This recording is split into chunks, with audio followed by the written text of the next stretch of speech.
అదే RTV app వార్తల్ని క్షణాల్లో చదివే అవకాశం ఉంటుంది. ఒక న్యూస్ పేపర్, ఒక టెలివిజన్ ఛానల్ మీ చేతుల్లో ఎప్పుడూ ఉంటాయి. మాది భూపేశ్నగర్, విశాఖపట్నం భూపేశ్నగర్ మాది. అయితే ఇది వరకైతే చెత్తల గురించి చాలా ఇబ్బంది పడేవారు మేము. ఇప్పుడైతే స్వచ్ఛాంధ్ర వచ్చిన తర్వాత మరి ఇప్పుడు బాగుంది. రోజు డైలీగా మేము పిలవకపోయినా చెత్తలు వచ్చి చెత్త తీస్తున్నారు, కాలువలు క్లీన్ చేస్తున్నారు, మరి కుండీలు ఆటలను కూడా మందులు వేస్తున్నారు. ఇప్పుడు చాలా బాగుంది. మరి అయితే చంద్రబాబు నాయుడు మరి చెప్తున్నారు టీవీలోని, అది ఆలకించి మేము మూడో శనివారం ప్రతి విషయంలో కూడా మీరందరూ కూడా శుభ్రం చేసుకోండి, మీ పరిసర ప్రాంతాలను శుభ్రం చేసుకోండి అంటప్పటికీ మేము కూడా శుభ్రం చేసుకుంటున్నాం. వాళ్ళు వచ్చిన తర్వాత చూడలేదు, బాగా శుభ్రం చేసుకుంటాం. తెల్లవారులేసి అవన్నీ క్లీన్ చేసుకొని అన్నీ చేసుకుంటున్నాం. బాగుంది అంత. నా పేరు కృష్ణకుమారి. ఈ రోజు ఏంటంటే మూడవ శనివారం ప్రతి నెలలోని కూడా ఘన పదార్థాలు, ఘన వ్యర్థ పదార్థాలు అన్నీ కూడా క్లీన్ చేసుకుంటూ ఉండాలి. స్వచ్ఛ ఆంధ్రప్రదేశ్, స్వర్ణ ఆంధ్రప్రదేశ్ ని సక్సెస్ చేయాలని ఈరోజు భూపేష్ నగర్ లో ఈ కార్యక్రమం చేపట్టాము. గ్రీన్ క్లైమేట్ టీము జీవీఎంసీ ఆధ్వర్యంలో ఈ కార్యక్రమం జయప్రదం అవ్వాలని కోరుకుంటున్నాను. ప్రభుత్వం ఏదైతే తలపెట్టిన స్వచ్ఛాంధ్ర స్వర్ణాంధ్ర కార్యక్రమాన్ని ప్రతి ఒక్కరూ జయప్రదం చేయాలని కోరుతున్నాం. ఈరోజు GVMC, eco Vizag, AP pollution control board ఇలా అన్ని ప్రభుత్వ శాఖలు కూడా ఏదైతే మన నగరం ఉందో ఆ నగరం స్వచ్ఛమైన నగరంగా, పర్యావరణ హితంగా, కాలుష్య రహితంగా తీర్చిదిద్దాలనే ప్రయత్నం చేస్తుంది. ఇందులో భాగంగా ఎవరింటి చెత్తను వాళ్లే ఆదాయవంతంగా నిర్మూలించుకోవాలని చెప్తుంది. ఈ నేపథ్యంలో మనమంతా కూడా మన ఇంటి చెత్తను ఆదాయవంతంగా నిర్మూలించుకోవాలి. ప్రధానంగా కూరగాయల వ్యర్థాలను ఎరువుగా తయారు చేసుకోవాలని కోరుతున్నాము.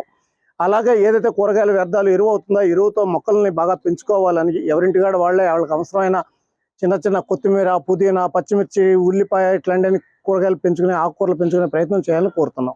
స్వచ్ఛాంధ్ర ప్రతిజ్ఞ. నేను నా పరిసరాల పరిశుభ్రత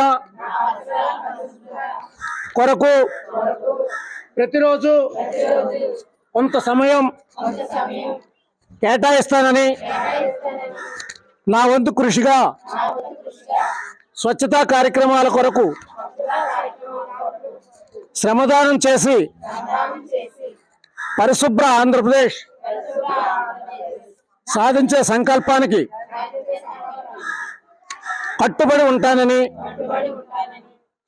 ఈరోజు పరిశుభ్రత గురించి నేను వేసిన ఈ ముందడుగు ఆంధ్రప్రదేశ్ రాష్ట్రాన్ని శుభ్రపరచడంలో సహాయం చేస్తుందని